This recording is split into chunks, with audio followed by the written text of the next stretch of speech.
Oke, selanjutnya adalah periodik tabel ya. Periodik tabel yang modern, orang-orang sudah menyusun berdasarkan urutan nomor atomnya dari hidrogen sampai ke unsur yang nomor atomnya besar di situ. Dan orang juga berhasil menggolongkan sifat-sifatnya berdasarkan jumlah elektronnya dan jumlah kulitnya di situ. Jadi ada konsep periode dan golongan ya. Nah, ternyata dia begitu disusun sifat-sifatnya berdasarkan sifat-sifatnya, maka dia akan memiliki sifat yang berulang untuk satu golongan maupun satu periode nantinya. Jadi periode itu kan ke kanan ya, golongan itu ke bawah gitu kan, benar ya. Ya. Jadi kalau kita susun ya, orang-orang sudah menyusun, ternyata ada sifat-sifat yang nilainya berulang di situ, sifat-sifat yang banyak berulang di situ. Ya, golongan itu ke bawah ya, seperti itu.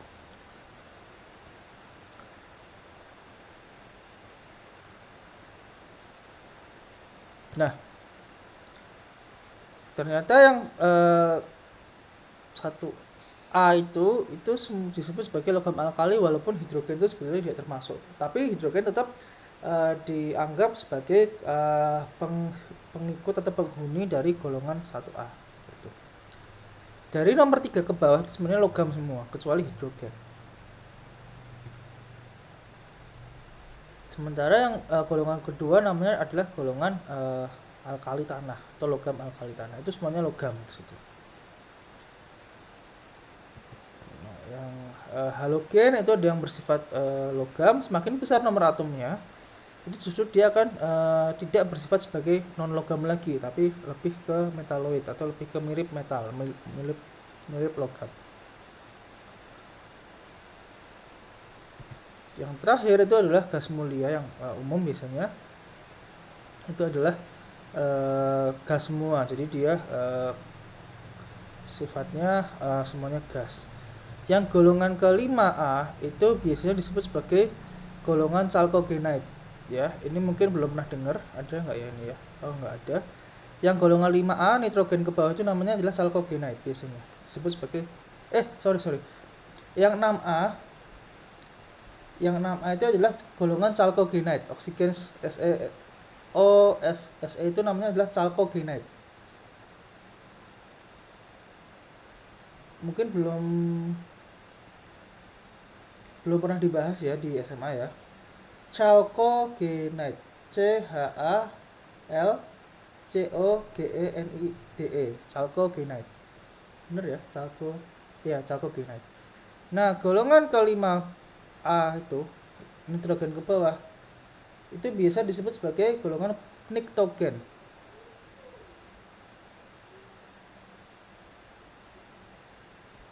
Bener nggak? Ya kan, chalcogenide ya. Sulfate, selenite, telluride itu chalcogenide. Kemudian nitrogen ke bawah itu adalah pnictogen. Pnictogen. Nah, ya benar, pnictogen. Ya. Ini sekedar tambahan pengetahuan saja ya, mungkin nggak pernah dapat SMA ya. Ya kalau 3A mungkin golongan boron ya, bawah itu. Seperti itu. Nah, ini lagi-lagi pengetahuan aja umum bahwa di dalam perut bumi itu justru oksigennya lebih banyak. Sebenarnya bukan sebagai oksigen murni ya, tapi sebagai oksigen oksida atau sebagai oksigen di senyawa mineralnya itu. Kan ada magnesium oksida, ada kalsium oksida dan lain-lain. Jadi oksigennya sebagai penyusun oksida. Sementara dalam tubuh manusia ya 65% oksigen berupa apa? Berupa air kan. 75% itu air kan manusia itu. Dan lain-lain, tapi lebih banyak adalah dalam bentuk air ya. Jadi oksigennya dalam bentuk air di situ. Yang kedua silikon. Kalau manusia ya karbon ya, termik manusia. Ini pengetahuan umum saja. Oke, nah tadi sudah dibahas adalah bagian atom ya. Kalau atom itu berdiri sendiri ya, terdiri dari proton, elektron, dan neutron, maka jika dia bergabung itu bisa membentuk senyawa. Nah, ini adalah sebetulnya terminologi senyawa itu terminologi umum, yaitu adalah gabungan dari beberapa unsur. Ya. Senyawa itu adalah gabungan dari beberapa unsur. Itu adalah terminologi umum. Nah, senyawa itu lagi-lagi kalau kita lihat berdasarkan geometrinya atau berdasarkan strukturnya, struktur penyusun terkecilnya bisa berupa senyawa molekul dan senyawa ion. Nah, jadi senyawa itu adalah terminologi umum sebetulnya, terminologi umum untuk unsur yang bergabung dengan unsur lainnya. Ya. Senyawa itu bisa berupa senyawa molekul dan senyawa ion. Apa bedanya? Nah, molekul ini adalah lebih ke definisi menurut bentuknya, menurut geometri dia. Yaitu kalau atom yang digambarkan saja secara mudah berbentuk bola bergabung dengan atom yang lainnya, bola ketemu bola, dia seolah-olah akan bergandengan. Nah, itu akan membentuk senyawa molekul ya, karena adanya ikatan kimia, yaitu nantinya ada ikatan kovalen dan ada ikatan kovalen koordinasi.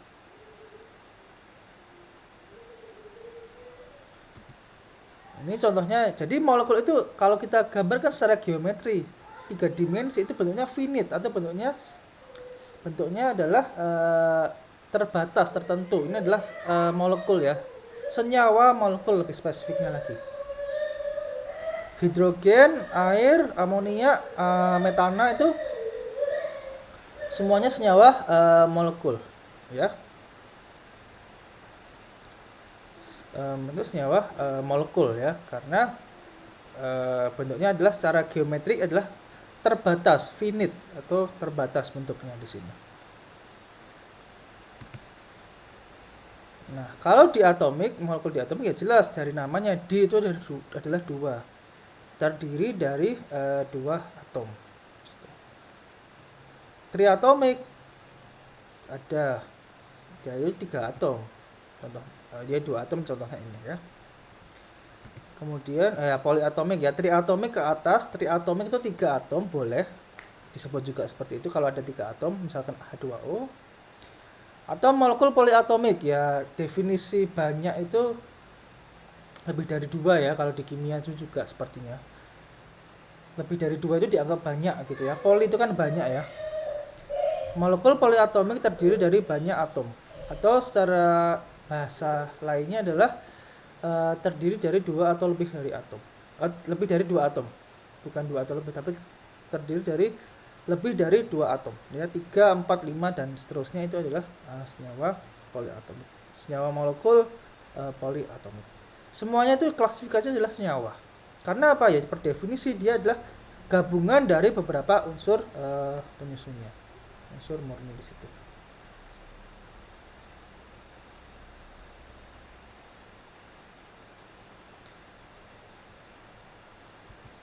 Nah, ini contohnya O3, ozon, H2O, NH3, CH4 sampai molekul-molekul lainnya.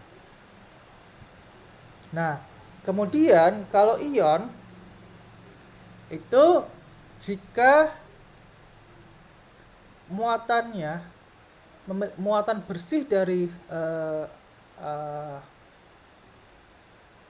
atomnya itu kehilangan atau ketambahan 1 elektron ya. Jadi ion itu secara keseluruhan adalah jika atom atau molekul, bahkan lagi-lagi ini definisi definisi ini kurang bagus sebenarnya ya menurut saya gitu ya, karena ya kita tidak bisa membedakan mana molekul ion, mana atomic ion gitu ya sebenarnya. Tapi ion itu adalah per definisi adalah jika penyusunnya itu adalah bermuatan bersih positif satu atau negatif bukan positif atau negatif. Jadi dia kehilangan elektron atau ketambahan elektron, ada elektron yang bertambah di situ. Nah, kalau dia kehilangan elektron, otomatis kan muatannya plus ya. Ya namanya adalah kation, ya, netral atau ion menjadi ion, dia kehilangan elektron 1, 2, 3 misalkan. Itu akan berubah menjadi senyawa berubah menjadi yang namanya kation. Ion yang bermuatan positif. Ya sebaliknya, kalau misalkan anion itu bermuatan negatif. Ini saya langsung saja seperti itu. Nah, natrium ada 11 proton, 11 elektron. Kalau dia kehilangan 1 elektron, maka akan menjadi 10 elektron. Karena muatannya positifnya berlebih, sehingga dia akan bermuatan positif. Muatan bersihnya apa? Muatan positif. Nah, di sini juga ada definisi sebenarnya di atas. Sekelompok atom, ya sebenarnya sekelompok atom adalah molekul. Molekul pun bisa bersifat sebagai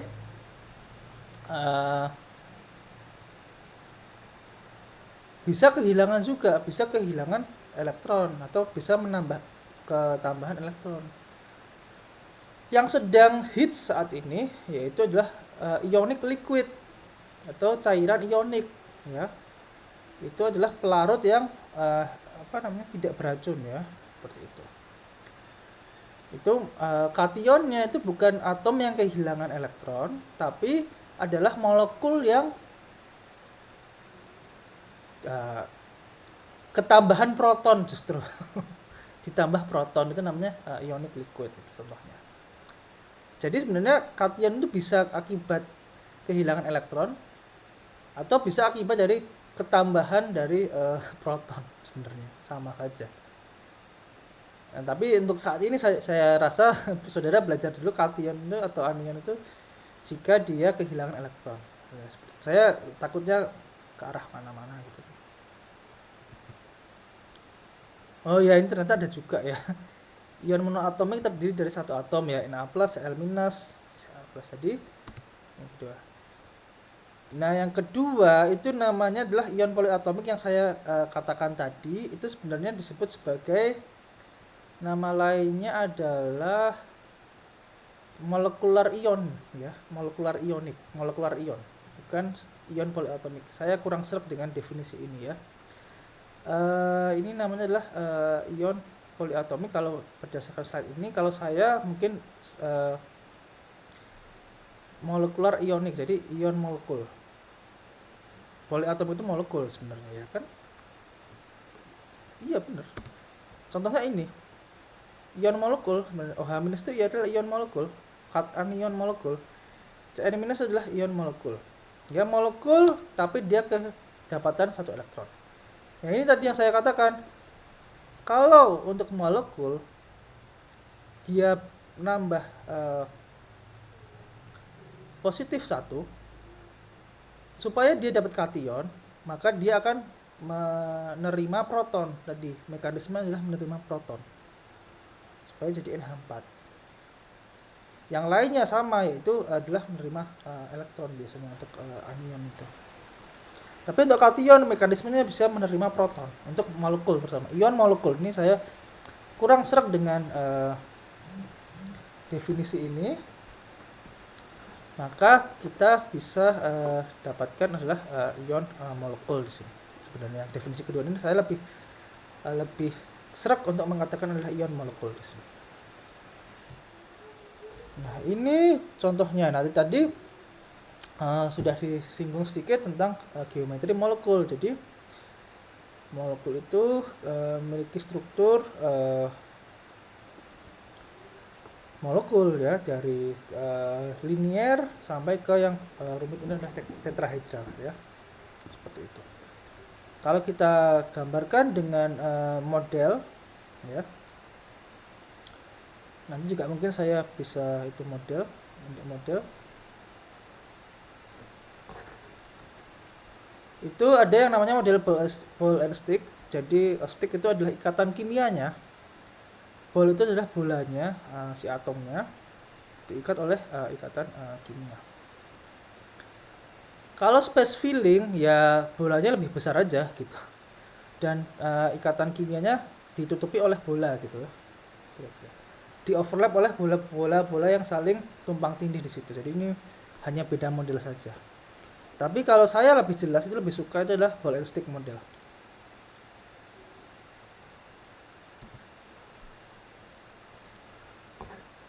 Nah, ini rumus molekul itu menunjukkan jumlah eksak dari atom-atom dari setiap unsur di unit terkecilnya dari suatu zat, suatu senyawa. Senyawa maupun senyawa ion maupun senyawa molekul ya, seperti itu. Nah, sementara rumus empiris itu menunjukkan perbandingan bilangan bulat yang paling sederhana yang mungkin dimiliki oleh atom-atomnya dari senyawa tersebut, senyawa ion maupun senyawa molekul tersebut. Ini dibagi menjadi rumus empirisnya. Jadi menurut saya rumus empiris untuk senyawa molekul itu tidak terlalu bermakna, ya seperti itu. O3 ya O3, bahkan O di sini kan beda sekali kan.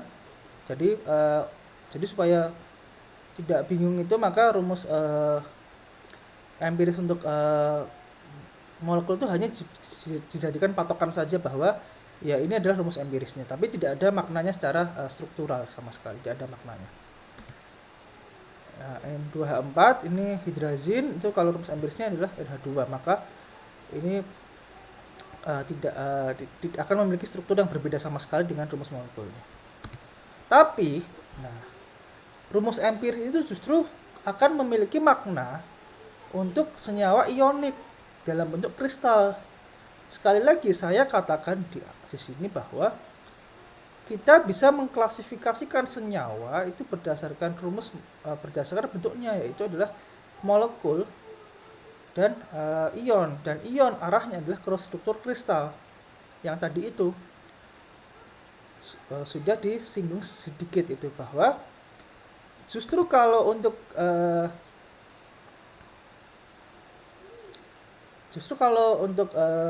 ion itu kita harus menyampaikan atau menuliskan sebagai rumus empiris. Karena apa? Karena rumus molekul dari senyawa ionik itu tidak berhingga. Na tak berhingga, Cl tak berhingga. Karena apa? Dia akan selalu berulang 3 dimensi. Seperti itu. Berulang 3 dimensi, sehingga kalau 3 dimensi tak berhingga ya berarti Na tak berhingga, Cl tak berhingga. Maka untuk senyawa ionik yang bermakna adalah rumus empirisnya. Tidak ada rumus molekul untuk senyawa ion gitu.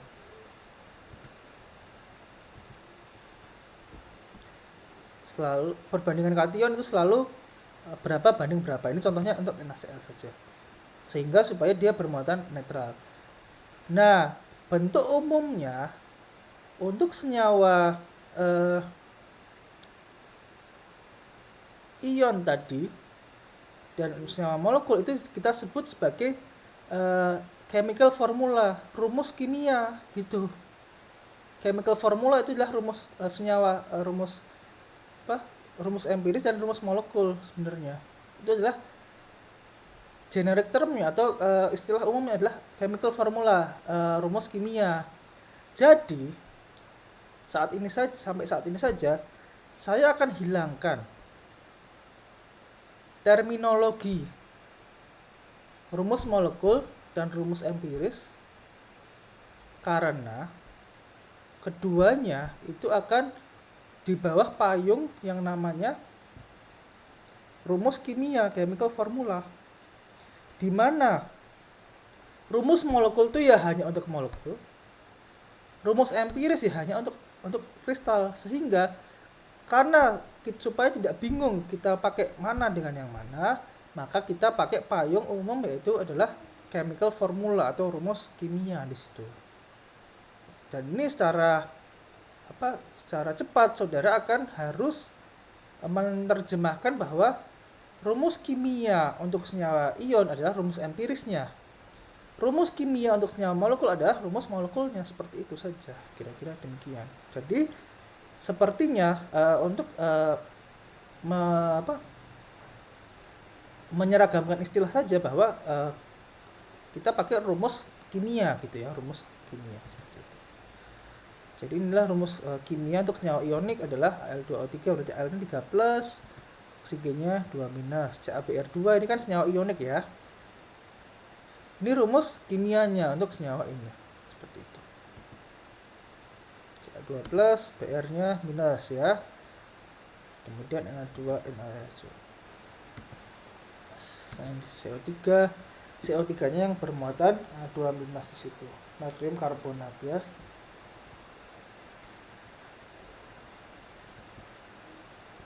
Na-nya +1, berarti dia harus 2 kali lipatnya supaya muatannya netral untuk senyawa ionik.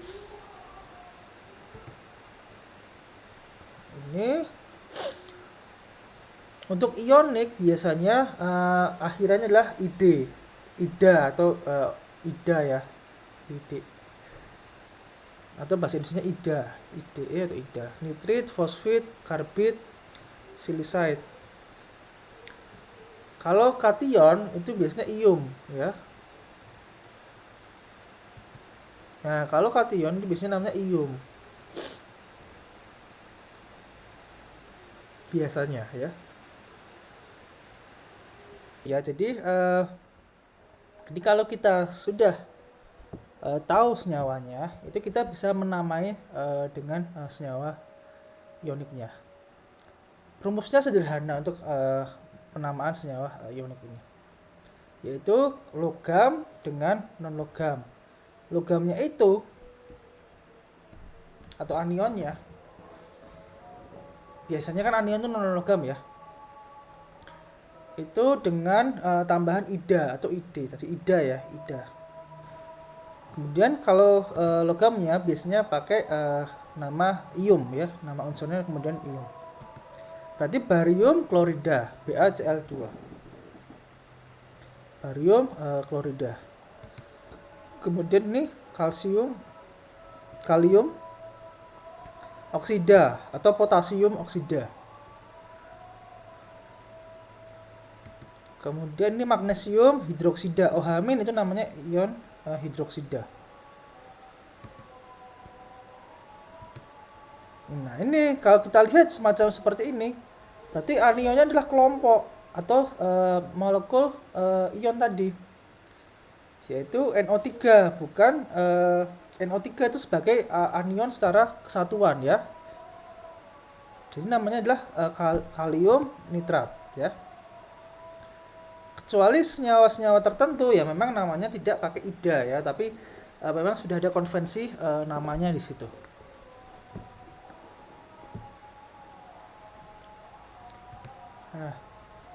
Nah, tadi kan ini kita pakai logam golongan utama, yaitu biasanya golongan 1A dan golongan 2A.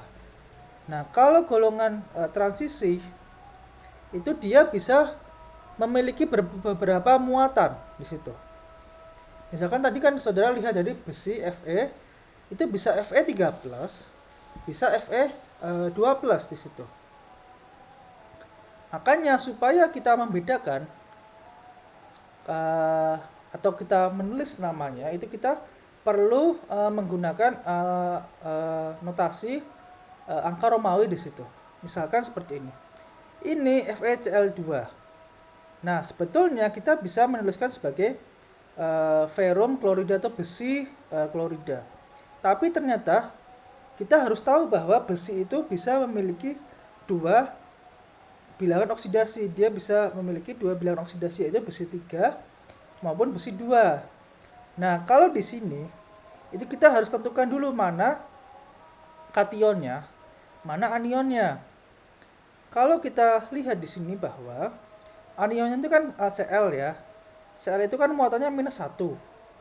Berarti kalau kita lihat di sini adalah bilangan oksidasinya dari besi atau muatan dari besi adalah 2, sehingga kita tulisnya adalah besi 2.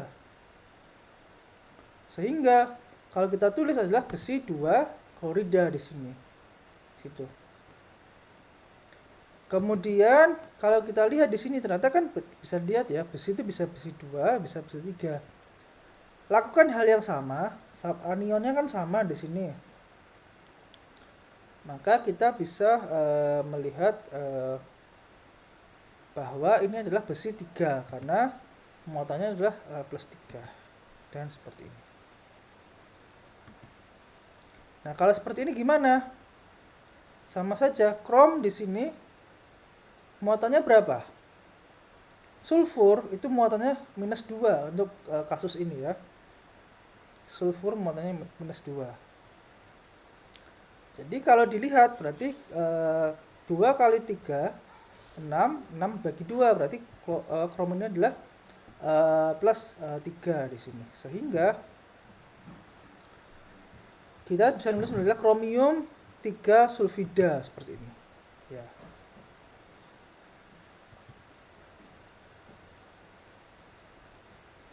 Kalau senyawanya molekul menggunakan awalan seperti ini. Nah, ini kalau senyawa ion tapi kationnya adalah ini untuk penamaan senyawa molekul ini langsung ya penyawa.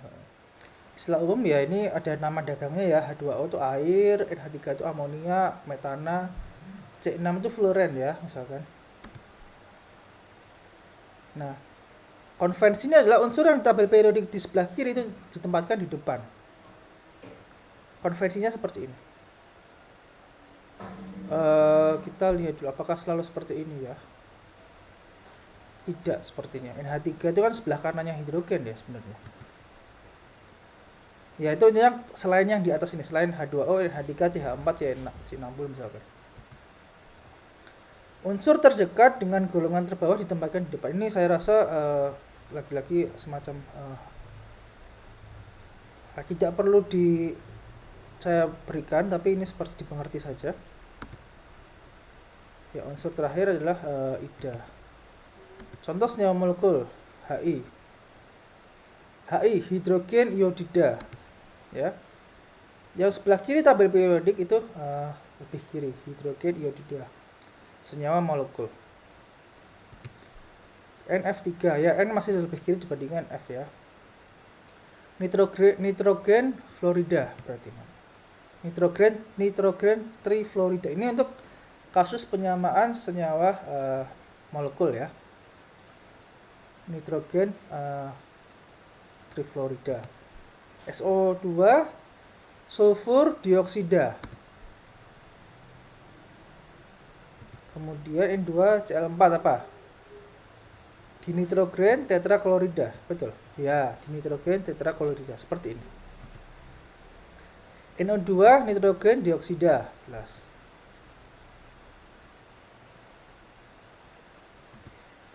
Nah, ini ya oke lah, ini racun apa namanya? Racun ya.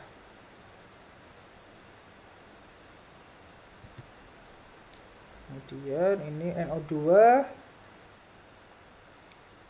Kemudian dinitrogen monoksida. Ya, dinitrogen monoksida. Gas ketawa.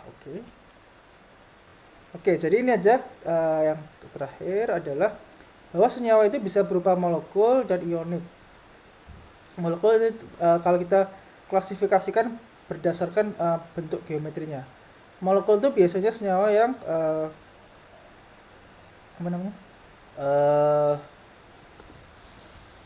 bentuk molekul bentuknya infinite, terbatas, tertentu. Kemudian ionik itu yang biasanya logam dengan non logam. Jadi seperti itu kira-kira ini klasifikasi senyawa.